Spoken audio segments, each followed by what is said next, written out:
Chapter 9. And he entered into a ship and passed over, and came into his own city. And behold, they brought to him a man sick of the palsy, lying on a bed. And Jesus, seeing their faith, said unto the sick of the palsy, Son, be of good cheer. Thy sins be forgiven thee. And behold, certain of the scribes said within themselves, This man blasphemeth. And Jesus, knowing their thoughts, said, Wherefore think ye evil in your hearts? For whether is easier, to say, Thy sins be forgiven thee, or to say, Arise and walk? But that ye may know that the Son of Man hath power on earth to forgive sins. Then saith he to the sick of the palsy, Arise, take up thy bed, and go unto thine house. And he arose and departed to his house. But when the multitude saw it, they marveled and glorified God, which had given such power unto men. And as Jesus passed forth from thence, he saw a man named Mathew, sitting at the receipt of custom. And he saith unto him, Follow me. And he arose and followed him. And it came to pass, as Jesus sat at meat in the house, behold, many publicans and sinners came and sat down with him and his disciples. And when the Pharisees saw it, they said unto his disciples, Why eateth your master with publicans and sinners? But when Jesus heard that, he said unto them, They that be whole need not a physician, but they that are sick.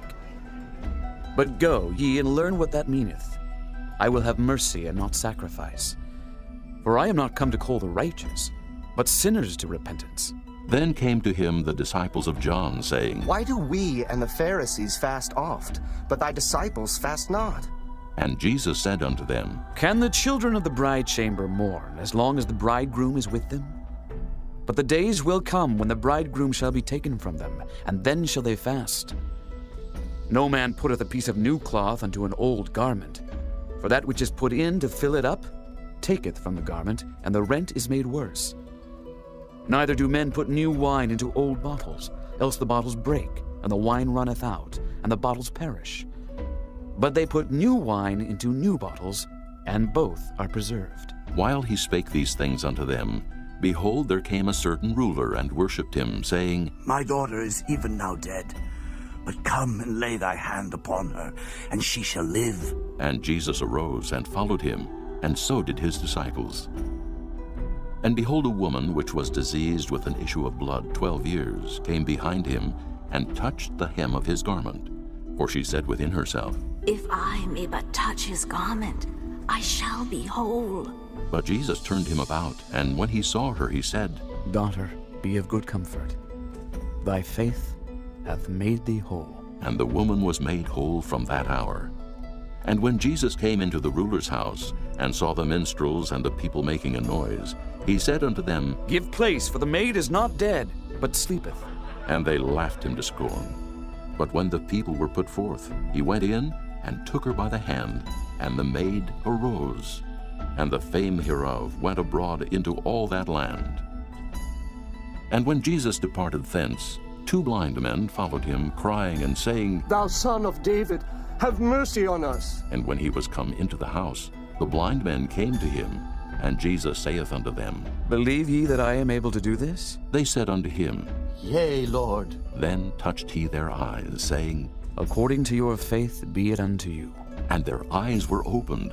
And Jesus straitly charged them, saying, See that no man know it. But they, when they were departed, spread abroad his fame in all that country. As they went out, behold, they brought to him a dumb man possessed with a devil.